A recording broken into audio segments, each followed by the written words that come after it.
Hey everybody, it's Old School Nerd. Now, normally they say before the dawn, it's its darkest. Well, unfortunately, I know the name of the band is Before the Dawn, but after this video reaction and the interview that I sit down with Tuomas, I think the dawn is happening. Well, at least the sun's up because it's definitely looking bright. You don't know what I mean? Watch this.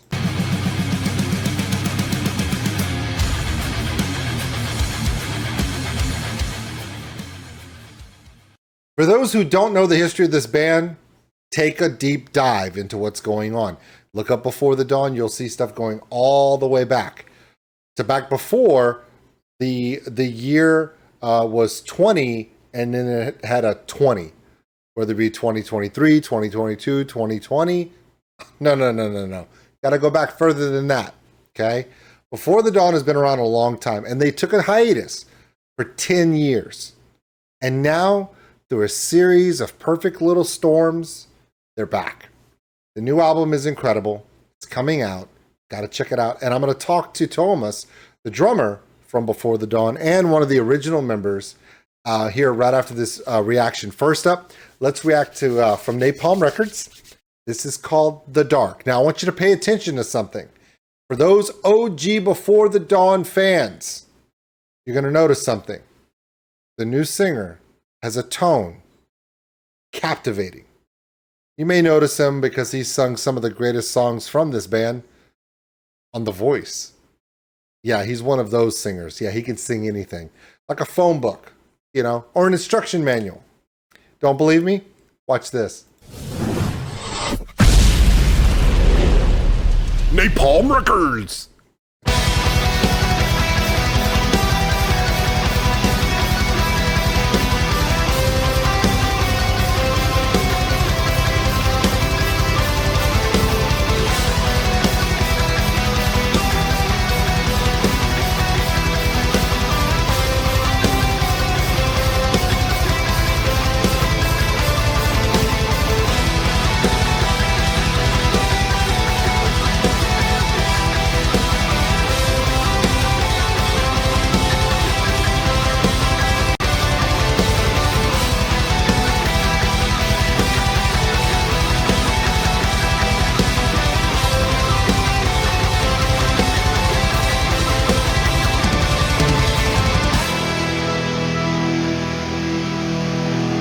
The intro.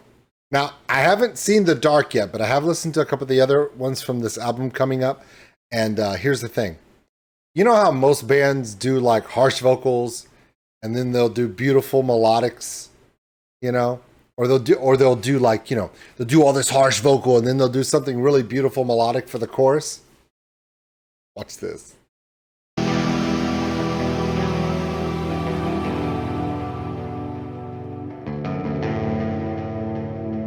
Tone.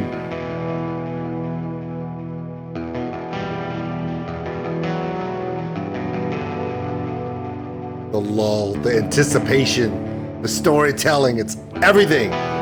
Furthermost shore, at the edge of the world, in the fringe of the north, cold snow beaten by the waters,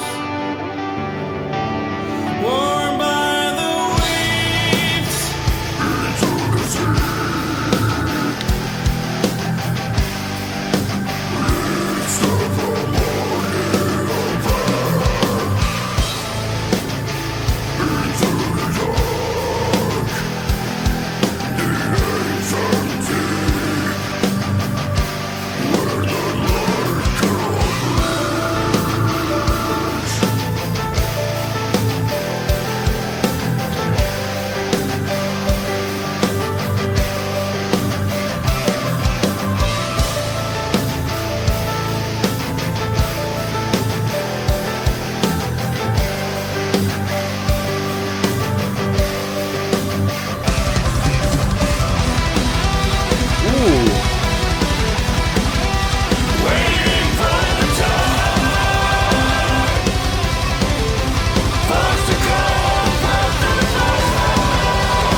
okay, Before the Dawn is one of those bands when I was trying to explain to you in many other reactions how as much damage and destruction as COVID caused, not only around the world, both for lives and health and everything else, it devastated the music industry, both live music, albums, and for bands themselves.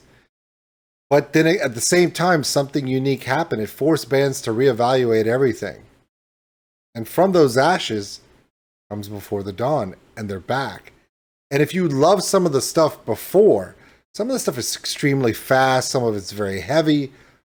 This is really capsulated in storytelling. They're taking multiple different styles. Is there some fast, aggressive stuff in there? Absolutely. Harsh vocals? 100%. Are there some ethereal elements, some synths, some string accompaniments, beautiful vocals? It's got a little bit of everything. So for the classic Before the Dawn fans, don't worry. All the live shows, you're going to get all your favorites. Okay, you're going to get your face melted. They're going to kick you in the face with the golf shoe. You're going to be super excited. But for all the people that are like, wait a minute, I'm really loving this new dynamic feel. Yeah, something for everybody. I don't get to say that often, but in this case, this is something for the classic metal fan and some of us eclectic, progressive people that want something new. Here you go.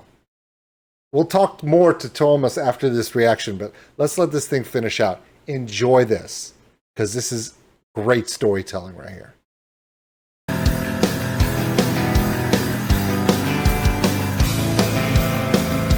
ocean floor, I've been so plain, leads to the trench, deepest chasm of the world.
Yeah, and there's more. There's more. Okay, let's dive a little deeper, shall we?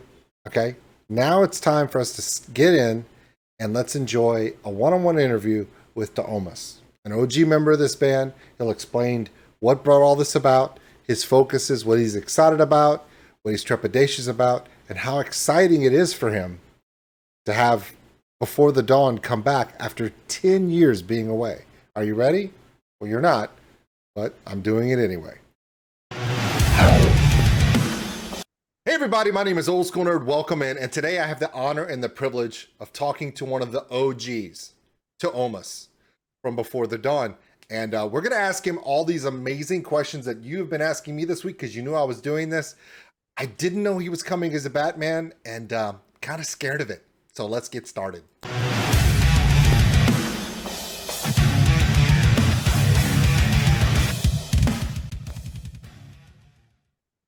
Good day and welcome, good sir. Hello, I need to tilt the camera so people can see that it actually is a shirt not the person thinking that he's a Batman. So I think that's nonsense. I think that it's not really Bruce Wayne. It's actually a musician from Finland. okay, And that's why they never can get it. yeah. Naturally, I can't confirm the whole thing because that would spoil the whole Batman thing. So first things first, before we started the video, you told me everything you were doing today, which made me realize and reevaluate my work ethic in life. So you're doing interviews, you're working on drum technique, and you have you're going to be doing this all day. Yeah. Always between there's like a 10 to 15 minutes between the interviews. So I do a drum pad training between. But that's not about work ethics. That's just me being slow. Like older, like you can see the color of my beard is I don't know what you're talking about. You tell these young people to suck it up and get to work. I don't, us old guys, we know the value of a good day. 20 years ago, I didn't need to do the pad training between the interview. It's not the work ethic. It's just me slowing down slowly, and I just need to keep up with the whatever Finnish Neil Peart. Anyway, see, that's a drummer joke. You would get that. Okay, yeah. Here we go. Speaking of old guys, and what these young people don't know, I'm going to let you start off by explaining as much as you need to before the dawn. Part 2, reintroduction, rebirth. What's going on? Because I'm gonna let you tell it, because everyone has their own thoughts, but what's really going on, and the past, what's going on, and what's coming up now. Well, we did bury the band back in 2013. We were never supposed to do a comeback. Just 2 years ago, we didn't know that there's going to be a comeback. There was no talk or plans. I've been super busy with Wolfheart the past 10 years. Juho plays guitar in Swallow the Sun.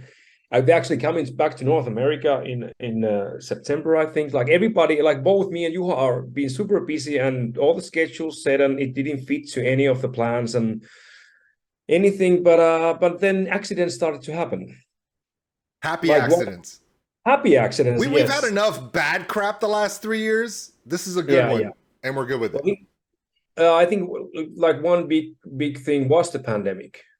I think this comeback is one of the best things, at least for me, that followed. The only good thing actually that followed after the pandemic, because me and Juho lost about 200 gigs like this. Yeah. Suddenly there was time to do a little bit special things, and we released the vinyl edition of our old album called Deadlight, and we wrote one new song with that lineup from that era of the band. But still, we went back to studio after 10 years to actually work with new music, and we realized that it can be done. We still know how to it's like riding a bicycle. We know how to do it still. Then the whole thing went completely cold until the new vocalist Paavo performed Dead Song in a national TV in Voice of Finland. Yeah, so we're definitely talking about him. Yeah. Well, that's going to be a big part of our conversation in about 5 minutes. Because holy cow! But he's the reason that started the whole a snowball effect that led to the comeback. I never met him before. That's the first time I saw the guy doing vocals or anything. He did an amazing job with the Dead Song. So I wrote him a message in Instagram. I didn't have he was not in my messenger or anywhere. We were not friends in Facebook. That was the easiest way for me to make any kind of connection. And we started talking during the whole competition.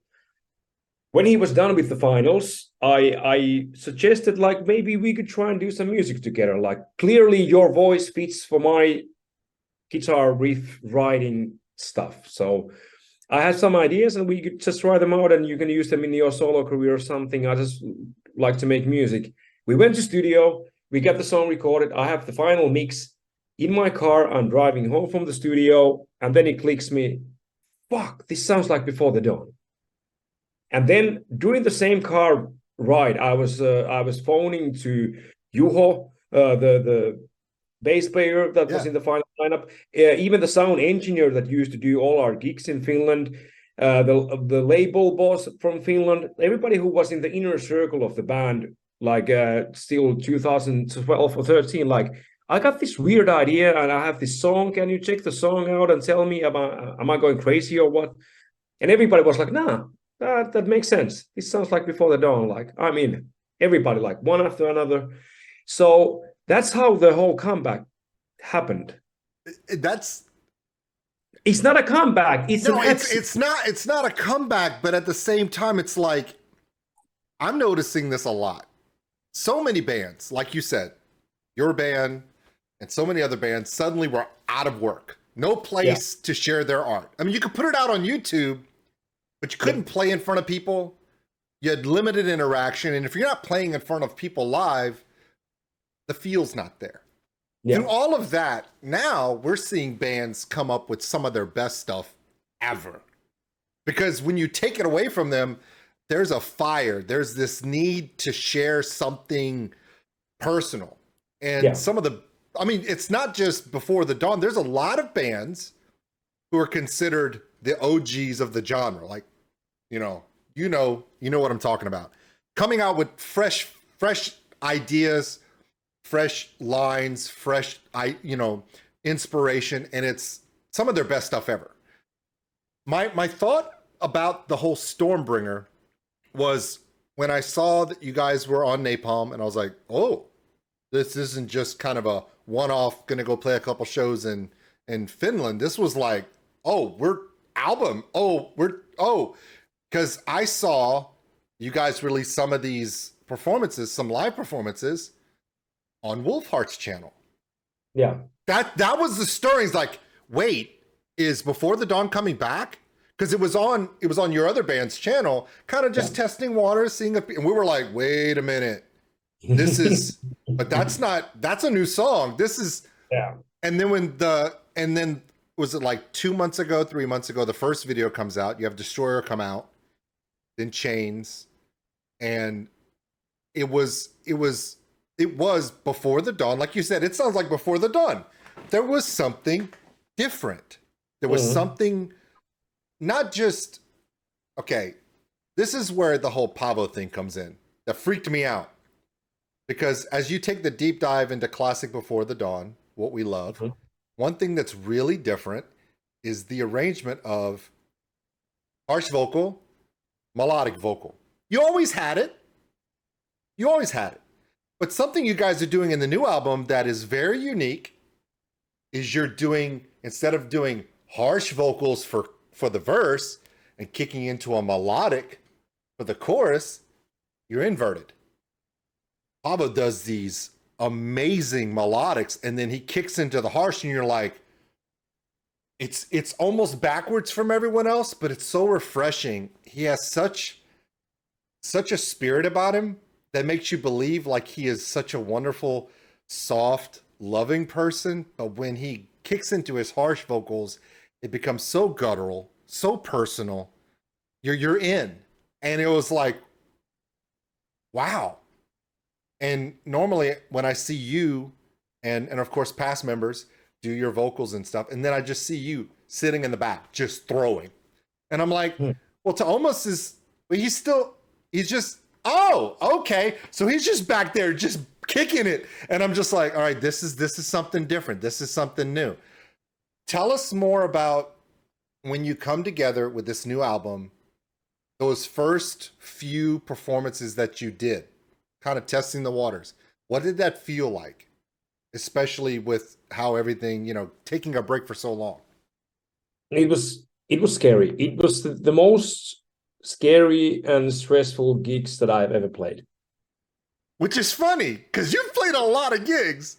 I played, for the past 10 years, I played 3 gigs as a drummer.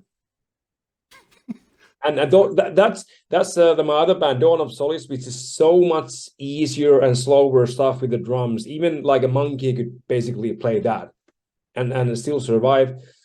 And we like the comeback show we did in our hometown, 19th of May.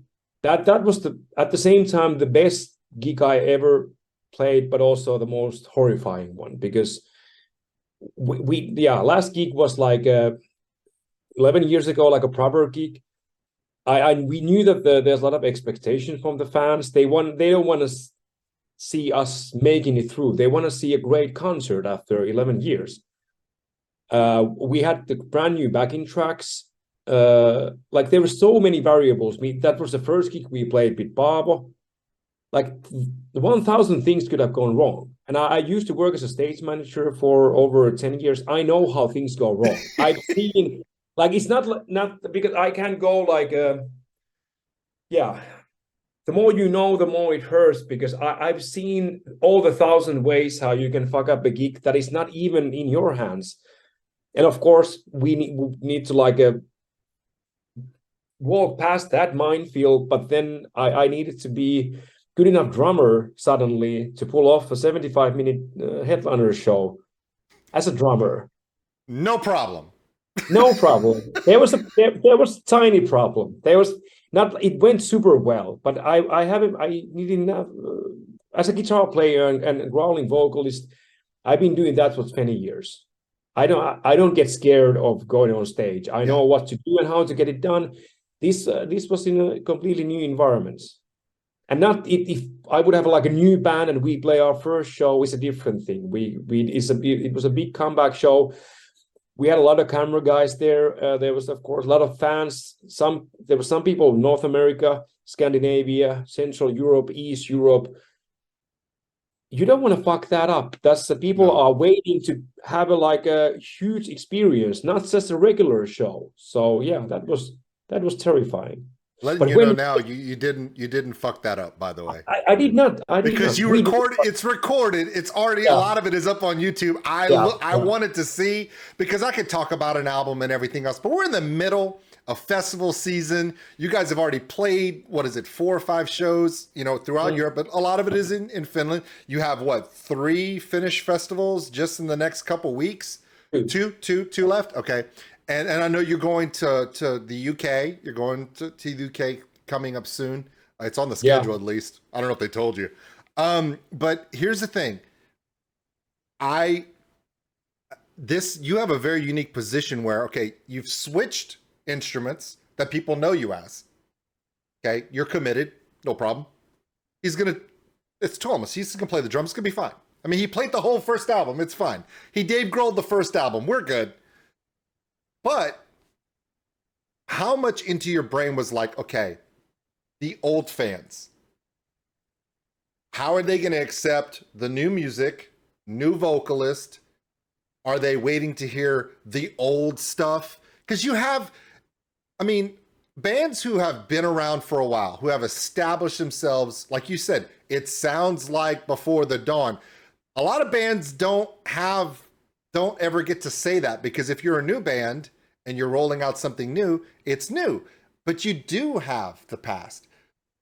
How was the reception from the fans of the past to how it's set up anew, and how much of the older stuff did they want to hear, and how did you accomplish all that?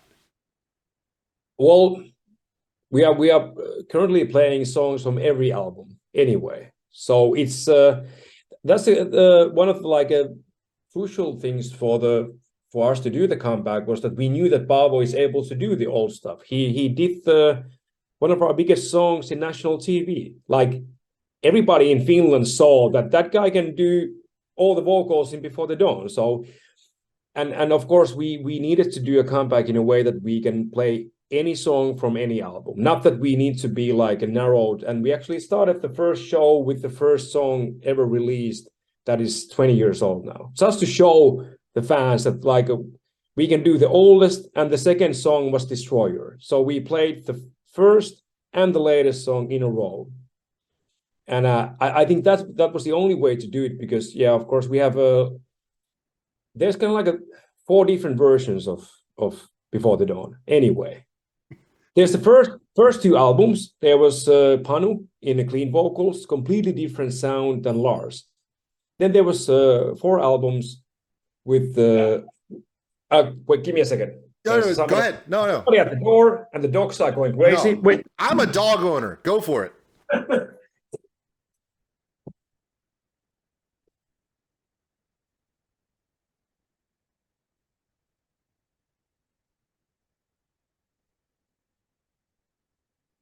Should I edit this?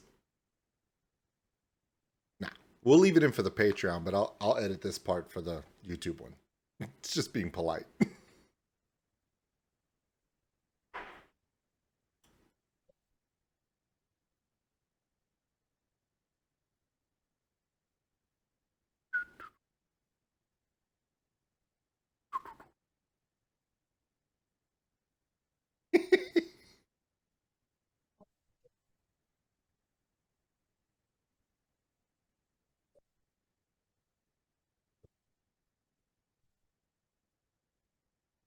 Okay. No problem. That And didn't never happen. apologize for making sure the dog's good, because Yeah. my dog is a painting on my wall. His head is on a Prussian field marshal's uniform. So I think the priorities of who's more important, the dog or whatever, yeah, it's established. We're good. Besides, that little gap will be cut out anyway. We're fine. That's good. So yeah, don't worry about that. Okay, so back to what we're back, you know, from our little magical blip. Okay, so when I look at your Wikipedia page, and I had to do it because it's fun, because they have that graph that shows your timeline, and then it shows everyone, all the members, past, present, you know, and they show the little blocks, and they're colored based upon what they do. And then, so for yours, for Before the Dawn, you have a little bit of what looks like a little rainbow candy speck right there, and then there's a big white block, which is, of course, where you break. And then you have the new one. And then at the top is you. And it's just a line. So there's just so much that it's literally been, even during the hiatus, even during the break, when it had ended, it's still part of you. Because, you haven't really been able to just kind of like, oh, it's over. I don't have to deal with it anymore. Every Wolfhard show, you had to have meet fans before, after the show going, oh, I love you, and Before the Dawn. It is part of you. I mean, if I was to show a picture of you to someone, a metal fan, they're going to go, oh, and then they're either going to say Wolfhard or they're going to say Before the Dawn. And for you, they're both right. Here's the thing that gets me. On the new album, I went ahead and I did reactions to all 3 songs, and I was going to pick the one that was going to accompany this interview. And of course that reaction and interview comes out later on next week. So I picked The Dark. And there's a reason why I picked The Dark. Destroyer does remind me of the best parts of Before the Dawn, with some new feel. Chains, that groove, that intense riff. There's something about The Dark that is so haunting. And ready? I know metalheads don't like to hear this. It's just a beautiful story. In the new album, and I know you never ask an artist what their favorite song is. Do you have one? Is there any particular song that all of us should be looking to like really be that pivot moment, or that focal point that says, this is the new Before the Dawn. This is the one that means the most to me or us. Is there any one of those that does that, or they're all, stand on their own? Yeah, that's you put so many layers in that question. I know. It was an ogre. It was an ogre. Yeah. It was an onion. I'm sorry. It's to me, the most important song of the album is Downhearted, because that was the song that I wrote for Paavo, that was never meant to be Before the Dawn song, but that turned out to be the first song and the whole reason where the whole the comeback started. So that started the whole thing. That song is to play.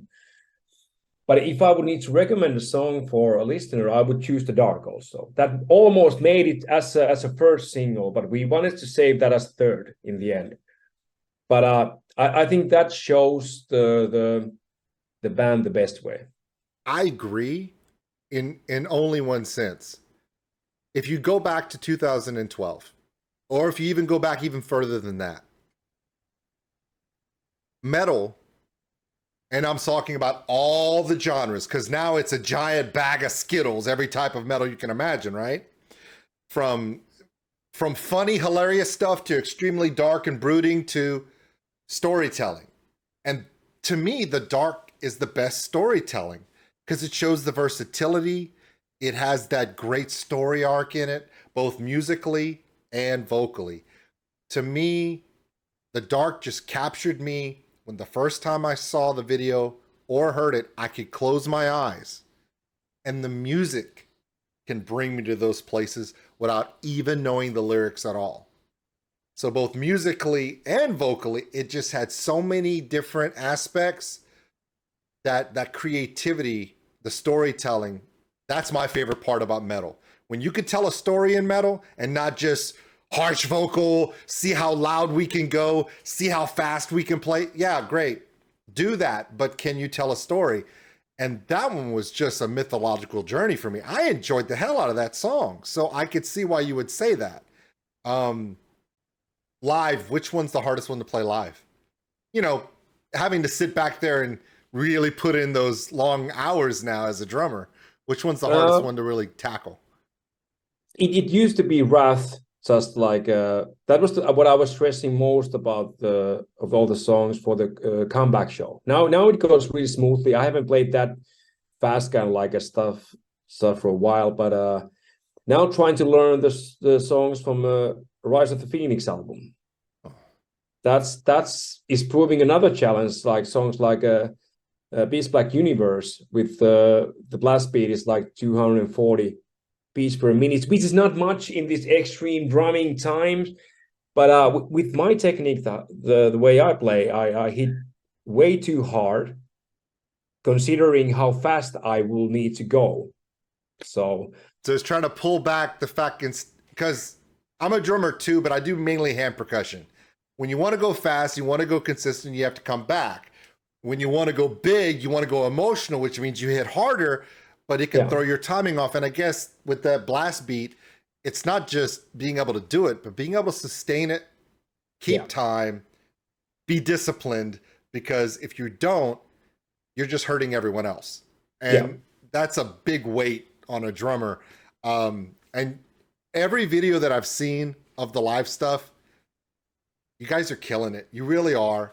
And it's such a great vehicle. Here's my next one. Okay. You're playing these shows in Finland, which is super comfortable because it's Finland. Yeah. It's home. Okay. As you begin to progress out, you still have your other projects. What does the future look like so far? I mean, do you expect to be able to manage both projects, or is there any? I'm not going to say that there should be a focus on one or the other, but what's your focus right now for the coming months into the rest of this year? Well, basically, we are full booked until December. We're gonna do after I'm gonna be double full booked, to be honest. First, we're gonna finish the festivals. Now that I think we have 3 festivals to go in Finland, then we're gonna do a club tour in Finland, September, November, with both Before the Dawn and Wolfheart on the same tour.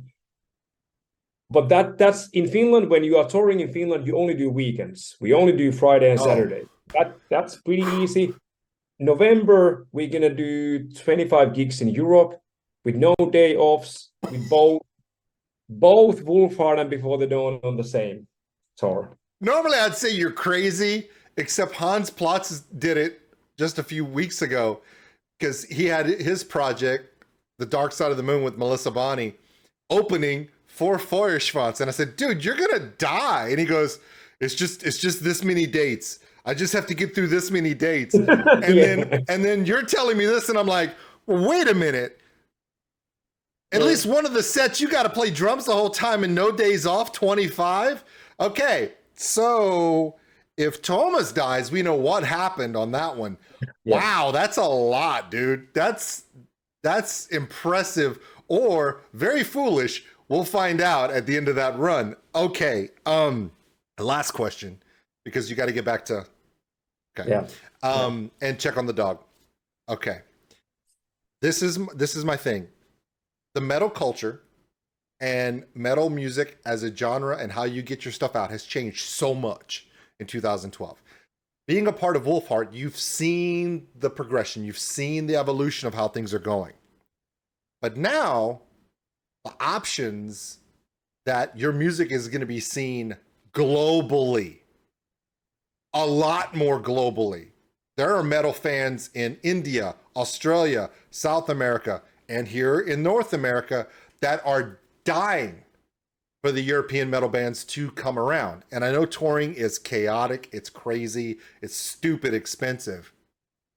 Are you looking forward to maybe taking Before the Dawn overseas, maybe even to the US? Your thoughts on that? Yeah. Well, as soon as it makes sense. Let's put it this way. Smart. Because I've seen the obstacles now with Wolfheart, because we just did the North American tour with Fleshgod and Obscura. Also, like we did the European tour with Moonspell and Insomnium in the end of last year. So we've seen how things look like and what the obstacles actually mean in real life. It's not just us reading from Facebook about different bands complaining about the costs and stuff. We've been watching the Excel file day by day to see where we break even with, because the costs are a completely different thing than it used to be before the pandemic. Of course, the Ukraine-Russia conflict doesn't help with the European scene at the moment. But as soon as it makes sense, we never played a single show in North America with Before the Dawn back in the days. So yeah, it would be awesome to bring the band. It doesn't really help how complicated the whole visa process is, because getting in is actually technically easier now than staying here, because in the US, if you do 25 dates in Europe, you're driving maybe 3 hours between cities. In the US, you're lucky if it's not an 8 to 10 hour drive between show cities, because the US is so spread out. Everything is stupid expensive.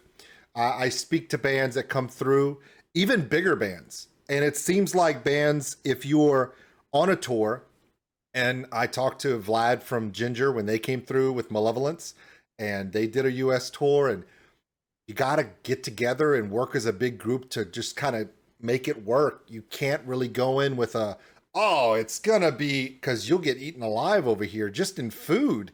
And so, yeah, when people say when it makes sense, like you just said, that's what people need to understand. I've seen fans go, well, why don't you come over here? Why don't you come over here? It's like, you cannot expect them to put themselves in a hole and really damage their momentum just to get out to middle of nowhere Utah. It's very expensive to come here. So when bands can do it, I try to tell everyone, support the hell out of this band as directly as you can, because what they're doing, they're literally throwing the dice, because things can happen. Look at poor Crypta, your fellow Napalm artist. A building fell on their RV, destroyed their RV at a show, and like somebody died. And it's like, a band has enough trouble trying to tour in Europe, but to come to the US and deal with everything you deal here, when people can make it, I try to make sure, hey, let me know ahead of time so we can gather the troops here in the US to make sure that it's successful, because every band that comes from Europe over here, if they have success, they can go back to the promoters, go back to the record label and say, it worked.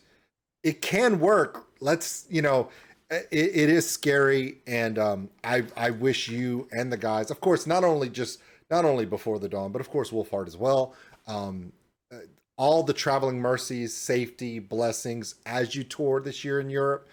And I'm super excited for you. Welcome back. I mean, not that you went anywhere, but welcome back to doing double duty. Look at you, Iron Man. Okay, so we went from Batman to Iron Man. What the hell, dude? You're every superhero we could want. So is there anything Superman. You need to tell? Except Superman, because you almost wear the perfect shirt, but you didn't. I had options. I was either going to come in as Superman. I had Captain America, but I went with the coffee one to kind of go kind of neutral. But you showed me up. Here's the thing. I've already asked the last message. I've already said everything I want to say. Let you finish this out. Tell the people that have been fans of Before the Dawn, before and now and in the future, what do you want to say? Well, I just want to thank people for waiting. Actually, people waited for over a decade, and They are actually now streaming the hell out of the music. Like we wouldn't be able to come back, first of all, if there wouldn't be fans waiting. That's the I don't know, would I have the similar patience? When? So we are like super grateful to be able to do the comeback because there was the fan base. One of the big reasons was we didn't realize that during the past 10 years that we didn't do anything, no promotion, no playlist. Like Spotify wasn't even a thing when we ended the band. I don't even exactly know who uploaded the albums to Spotify.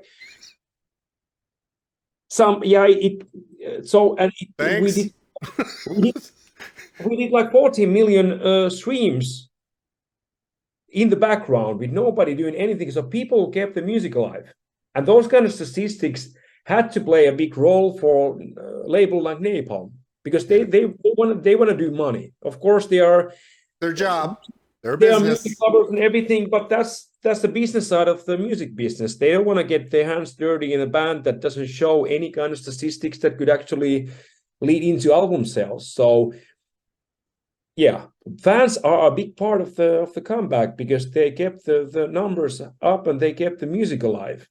And, well, the album is Stormbringer, and just like Thor's hammer, the new one, it's kind of like, you know, you guys were Mjolnir before, now you're Stormbringer. It's a new weapon. It's working really well. Great album. Okay. And I'm gonna leave you with this because we're gonna leave. This guy's gonna get back to his drumming practice. But let me tell you this: go watch that first show. All the filming you guys did. At the end of the songs, your camera guy cuts to the crowd. And anytime you wonder if this is the right time, if you made the right decision and everything else, look at the smiles. Yeah. Look at the faces. If you look out there, you say, thank God the fans kept us going and wanted this so much. A lot of the faces in the crowd, they were children when you were first out. So you have a lot of new fans too. Yeah, so it's not just, and I think that's what's making the difference is you're actually creating the music that doesn't just hold on to the classics, but it's the new fans. They were shining faces at the front going, what was all of this? And they were all like smiles and you had that baseball hat on and you were just, that image at the end of that video is like, they're back and they've got a whole new thing going.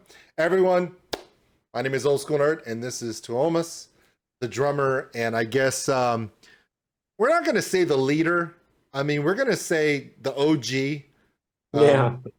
The responsible adult of before the dawn. Thank you so much for your time and best of luck, safety on all your performances. And we're looking forward to everything coming out from you guys because like I said, every video I've loved, but man, when I saw The Dark, I was like, oh God, this is something new. So I appreciate all your time. Thank you so much. Thank you. It was my pleasure. Have a good day. Thank you.